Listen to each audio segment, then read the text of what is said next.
Hello everyone.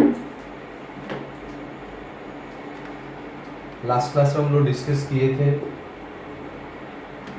Leave salary को लेकर के। तो आज हम लोग लीव सैलरी स्टार्ट करते हैं। लीव सैलरी से रिलेटेड कुछ क्वेश्चन सॉल्व करेंगे। और लीव सैलरी हो जाने का मतलब है 70% सैलरी हो जाना। उसका छोटा छोटा एक दो वर्किंग है, वो जब फुल सम डिटेल्स में कराएंगे तो उसके साथ साथ छोटा छोटा वर्किंग भी दिखा देंगे। ठीक है।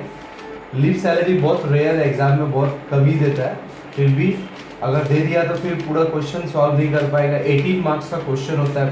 ओके, तो इसलिए लीव सैलरी हम लोगों को करना चाहिए। अच्छा, लास्ट क्लास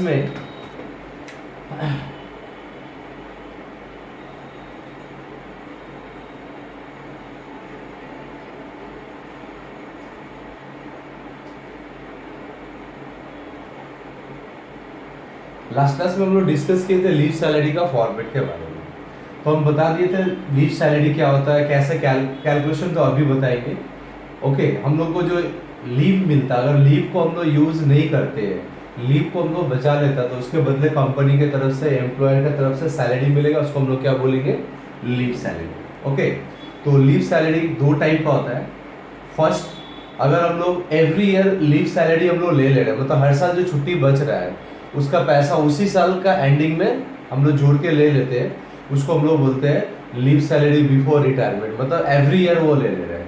और एक होता है कि एवरी ईयर जो हम लोग लीव को बचा रहे हैं उसको एक्यूमुलेट करते रहेंगे, जमा करते रहेंगे, और जमा करते करते जब रिटायरमेंट आएगा तो सारा रिटायरमेंट का टाइम में वो लीव सैलरी एक बार में ले लेंगे। ठीक है ना। तो दो टाइप का लीव सैलरी होता है। अच्छा, फिर से बोल रहे हैं, जनरली अच्छा कौन सा होता है, अगर तुम लीव सैलरी बचा ले रहे हैं, लीव को बचा ले रहे हैं, तो अच्छा होगा रिटायरमेंट का टाइम में वो लीव सैलरी लेना। क्यों? सैलरी जो रिटायरमेंट का टाइम में मिलेगा, रिटायरमेंट का टाइम में जो सैलरी होगा उसी सैलरी के हिसाब से लीव सैलरी मिलेगा। रिटायरमेंट का टाइम में जो बेसिक होगा उसी के हिसाब से हम लोग को क्या मिलेगा, लीव सैलरी। अगर एवरी ईयर लेते हैं तो लीव सैलरी कब मिलेगा? क्यों? तो बेसिक जो होता है ना, ये हर एवरी ईयर इंक्रीमेंट होता है, इसमें थोड़ा थोड़ा करके इंक्रीमेंट होता है। तो जिस ईयर का तुम लीव बचा रहा, अगर उसी ईयर में लीव को ले रहा है तो उस ईयर का जो बेसिक था उसी के हिसाब से तुमको लीव सैलरी मिलेगा। बट अगर लीव को तुम एक्यूमुलेट कर रहा, जमा कर रहा, करते करते, चाहे कोई भी साल का लीव हो, तुम सबको जमा कर लिया और ले कब रहा, at the time of retirement, तो रिटायरमेंट का टाइम में जो बेसिक होगा ना उसी के हिसाब से सारा लीव का पैसा मिल जाएगा। पिछला पुराना जितना भी लीव था सारा का सारा लीव का पैसा रिटायरमेंट का टाइम में जो सैलरी है उसके हिसाब से मिलेगा। तो लीव सैलरी अगर रिटायरमेंट का टाइम में लेते तो बहुत ही ज़्यादा, काफ़ी ह्यूज अमाउंट में मिल जाता है। तो खैर ये एम्प्लॉइज के ऊपर डिपेंड करता है कि वो लीव सैलरी एवरी ईयर ले लेगा या रिटायरमेंट का टाइम में एक बार में एक्यूमुलेट करके लेगा। अगर वो एवरी ईयर लेता है तो एवरी ईयर में क्या होता है ना, वन डे का सैलरी कैलकुलेट करना पड़ता है। वन डे का मतलब पहले पता करेंगे कि जिस ईयर में रिटायर किया उस ईयर का सैलरी कितना है। तो सैलरी का मतलब 30 डेज का सैलरी, उस अमाउंट में 30 डेज से डिवाइड करेंगे तो वन डे का सैलरी आ जाएगा। और वन डे का अगर सैलरी आ जाएगा तो उस ईयर में तुम जितना डे का लीव बचाया, वन डे इंटू उतना डेज कर देंगे तो लीव सैलरी आ जाएगा। तो बोलने का मतलब ये, अगर हम लोग एवरी ईयर लीव को हम लोग इन कैश करते हैं, अगर एवरी ईयर हम लोग लीव को इन कैश करेंगे तो वन डे का सैलरी निकालेंगे। और हम लोग अगर आफ्टर रिटायरमेंट के बाद लीव को अगर इन कैश करते हैं, आफ्टर रिटायरमेंट के बाद अगर हम लोग लीव को इन कैश करते हैं तो ऐसा वैसा सिचुएशन में हम लोग को 1 मंथ का निकालना पड़ता है। तो रिटायरमेंट का टाइम में लीव सैलरी कैलकुलेट करेंगे तो 1 मंथ, एवरी ईयर कैलकुलेट करेंगे तो 1 डे का कैलकुलेट। एक बार देख ले रहे वीडियो कंटिन्यू हो रहा है या नहीं। ओके, तो पहले हम लोग बिफोर यानी कि एवरी ईयर वाला लीव सैलरी को कैलकुलेशन सीखते कैसे करना। अच्छा, ये भी याद रखना, अगर हम लोग एवरी ईयर लीव सैलरी उठा लेते हैं, दो टाइप का एम्प्लॉय होता है, गवर्नमेंट एम्प्लॉइज और दूसरा नॉन गवर्नमेंट एम्प्लॉइज। ओके, अगर हम लोग एवरी ईयर लीव को ले लेता है, लीव सैलरी अगर उठा लेता है एवरी ईयर, तो ये फुल्ली टैक्सेबल होगा। तो अभी हम लोग इसके बारे में बात करते हैं। एवरी ईयर वाला, चाहे गवर्नमेंट हो चाहे नॉन गवर्नमेंट हो, फुल्ली टैक्सेबल है। तो टैक्सेबल अमाउंट क्या होगा, वो टैक्सेबल अमाउंट हम लोग यहाँ पे कैलकुलेट करेंगे। जब एवरी ईयर वाला सीख जाएंगे उसके बाद हम लोग कहाँ पे आएंगे, आफ्टर रिटायरमेंट वाला में आएंगे। देखते हैं कैसे कैसे सम करना है। एक एग्जांपल लेते हैं हम लोग।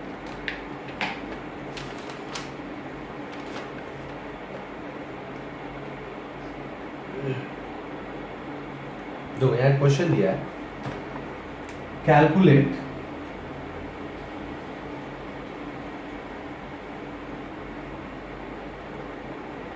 taxable leave salary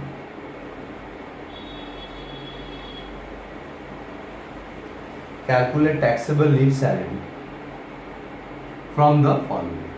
कंडीशन क्या है? बेसिक दिया हुआ क्वेश्चन में, बेसिक दिया हुआ ₹30,000 पर मंथ,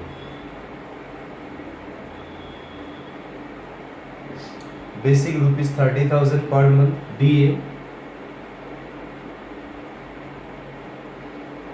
दिया हुआ ₹10,000 पर मंथ,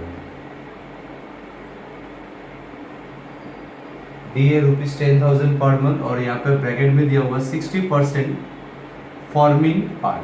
फॉर्मिंग पार्ट का मीनिंग अभी तुम लोग आई थिंक क्लियर हो गया होगा. ओके, डीए दे दिया, बोनस ₹40,000,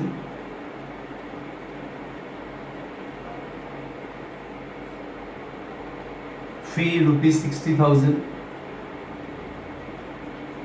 दिया. बहुत कुछ है, बट जिसका फॉर्मूला के लिए जिसका रिक्वायरमेंट होगा वही हम लोग लेंगे. ओके, और लास्ट में दिया हुआ लीव अलाउड, मतलब ये कंपनी एवरी ईयर लीव कितना देता है? Leave allowed 20 days. Every year ये 20 डेज का लीव देता है. ओके, और लीव अवेल, लीव अवेल का मतलब है लीव यूज कितना कर लिया. Leave avail 8 days, leave avail 8 days.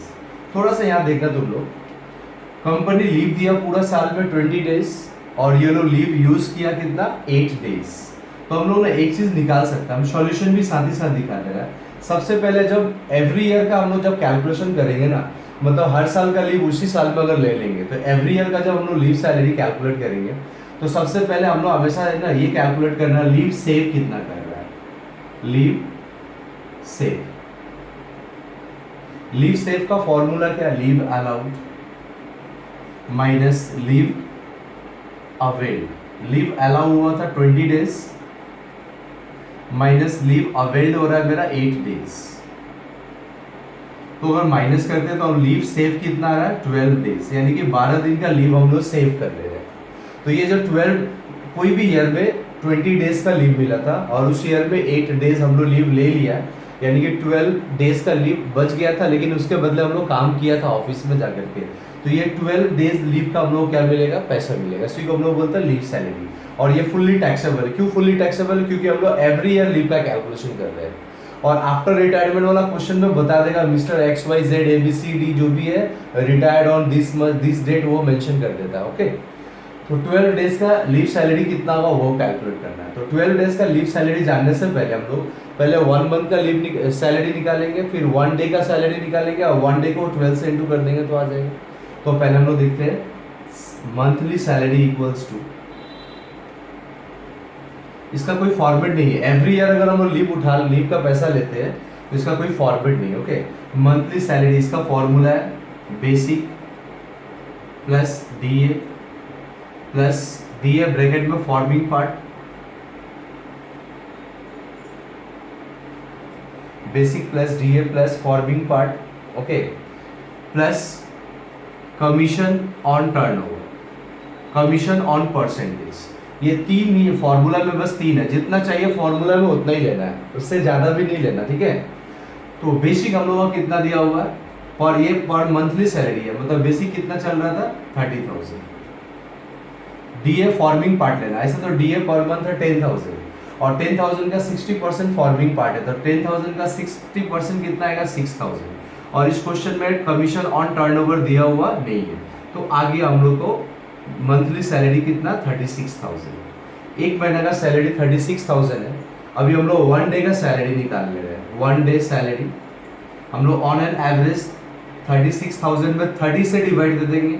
हम लोग एज्यूम कर ले रहे हैं ईयर में एवरेज 30 डेज होता है, तो 36,000 डिवाइडेड बाई 30 आ जाएगा हम लोग का 1200. तो एक दिन का सैलरी कितना है इसका? 1200. और ये 12 दिन बचाया था इसलिए 12 डेज सैलरी, यानी कि टैक्सेबल लीव सैलरी.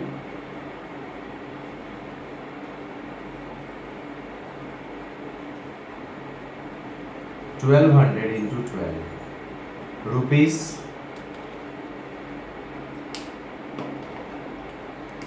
14,400 आंसर. ये है मेरा टैक्सेबल लीव सैलरी, इसके ऊपर टैक्स लगेगा, ये पूरा टैक्स नहीं है, इसके ऊपर टैक्स लगेगा। तो ऐसे करके हम लोग क्या निकालेंगे, लीव सैलरी का हम लोग कैलकुलेशन करेंगे। ओके, तो आई थिंक समझ में आ गया होगा तुम लोग को। तो अगर एवरी ईयर अगर हम लोग लीव ले लेता है, एवरी ईयर जो लीव बचाते हैं उसी ईयर में लीव का पैसा ले लेंगे, एक्यूमुलेट नहीं करेंगे, वेट नहीं करेंगे रिटायरमेंट का, तो उसमें क्या होता है ना, सबसे पहले लीव सेव निकाल लो, मंथली सैलरी निकाल लो, वन डे का सैलरी निकाल दो, और जितना दिन लीव सेव हुआ था उसको वन डे से इंटू कर दो, आ गया मेरा टैक्सेबल लीव सैलरी।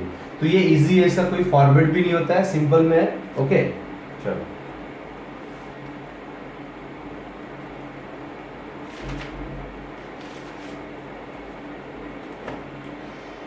अभी हम लोग आ जा रहे हैं आफ्टर रिटायरमेंट लीव सैलरी।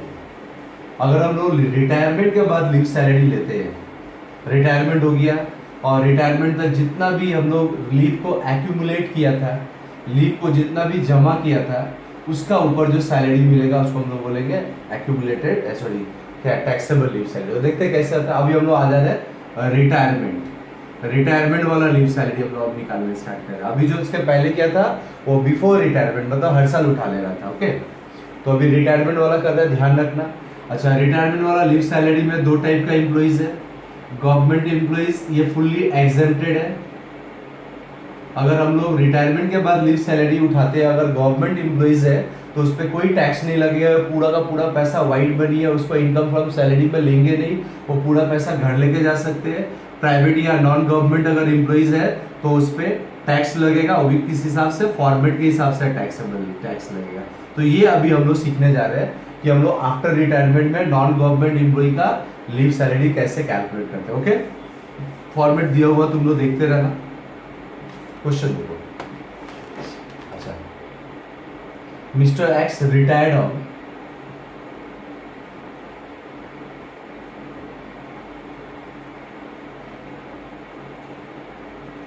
31 जुलाई 2018 को रिटायर हो रहा है। ओके,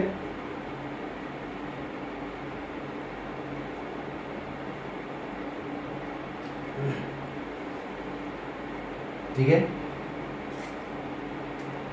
लिखा हुआ after a continuous service 32 years 8 months, 32 साल 8 महीना काम करने के बाद ये 31 जुलाई 2018 को रिटायर हो जा रहा है मिस्टर एक्स। ओके, ये कंडीशन है क्वेश्चन का।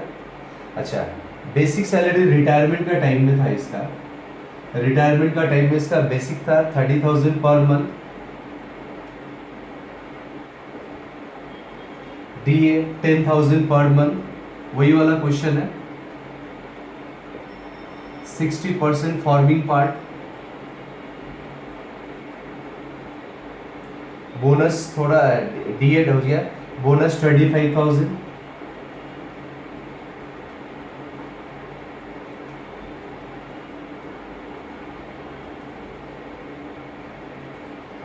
लीव 20 डेज एवरी ईयर, हर साल लीव कितना मिलता है, 20 डेज एवरी ईयर। ठीक है, leave taken, total leave taken, सब समझा दे रहा हूं, 250 डेज,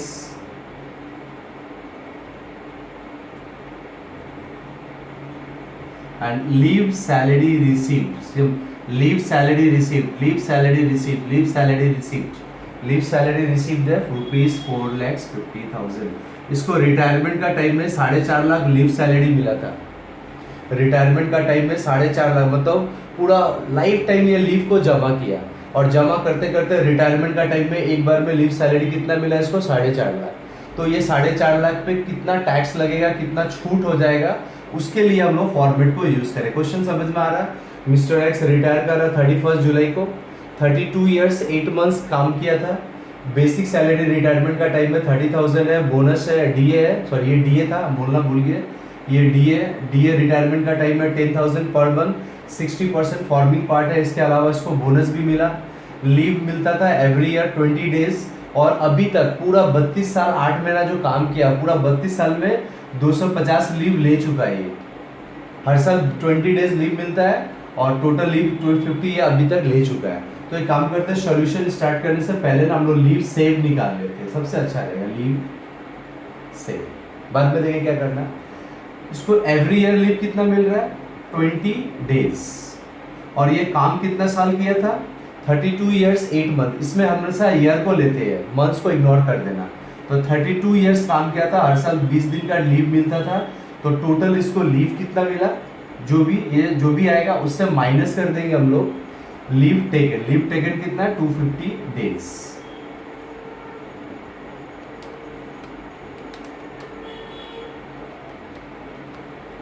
टोटल पूरा लाइफ टाइम, यानी कि लाइफ टाइम का मतलब जितना साल वो काम किया 32 ईयर्स 8 मंथ्स, तो टोटल इसको लीव मिला था 640 डेज। उसमें से ये 250 डेज लीव को यूज कर लिया, तो जो लीव्स बचाया, ये कितना लीव बचाया 390 डेज का ये लीव सेव कर लिया। इसको रिटायरमेंट का टाइम में 390 डेज लीव का सैलरी मिलेगा। रिटायरमेंट का टाइम में 390 डेज का लीव का सैलरी मिलेगा, ठीक है ना। 390 डेज का मतलब अगर देखा जाए मंथ के हिसाब से, तो एक तरह से 13 महीना का लीव मिलेगा इसको, 13 डेज का जो भी है। तो अब इसको हम लोग सॉल्यूशन स्टार्ट करते हैं। ओके, तो इसका फॉर्मेट है, वो फॉर्मेट को फॉलो करना। फॉर्मेट के हिसाब से हम सॉल्यूशन निकाल रहे हैं और देखते रहना वो फॉर्मेट कैसे हम लोग यूज करेंगे। देखो पहले हम लोग लिख रहे हैं यहाँ पे calculation of taxable leave salary. सबसे पहले हम लोग लिखेंगे लीव सैलरी रिसीव्ड।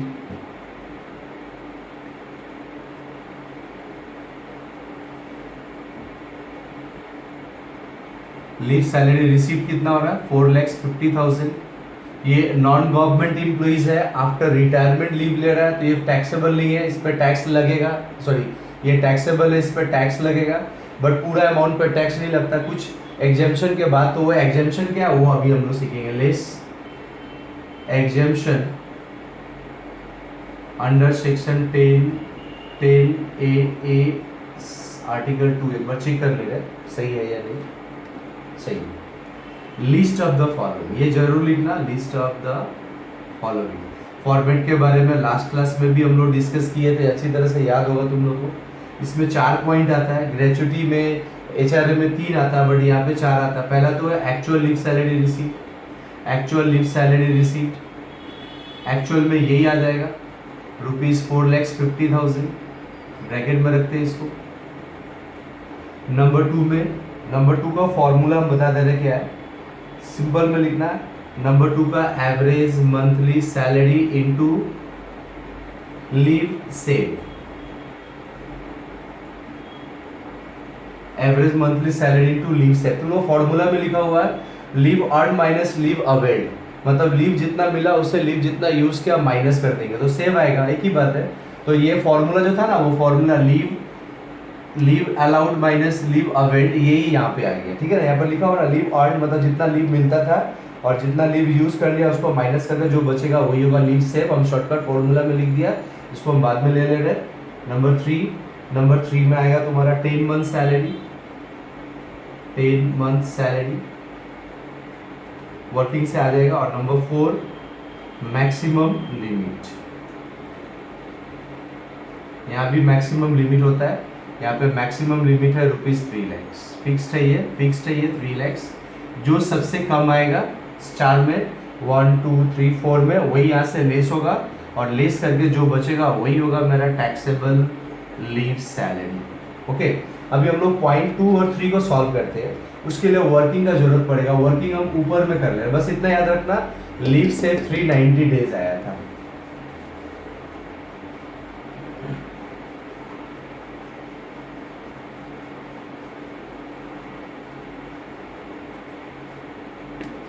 सबसे पहले हम लोग देखते हैं वर्किंग नोट में,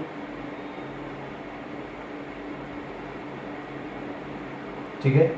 अच्छा, कैलकुलेशन ऑफ, पहले हम लोग 10 मंथ सैलरी निकालते हैं। 10 मंथ सैलरी, इसका फॉर्मूला क्या है 10 month basic plus 10 month DA plus commission on turnover in bracket percentage में। ये 3 फॉर्मूला है, याद रखना हमेशा। ओके, 10 मंथ्स बेसिक, तो बेसिक सैलरी इसको कितना मिल रहा था रिटायरमेंट का टाइम में, 30,000 इंटू 10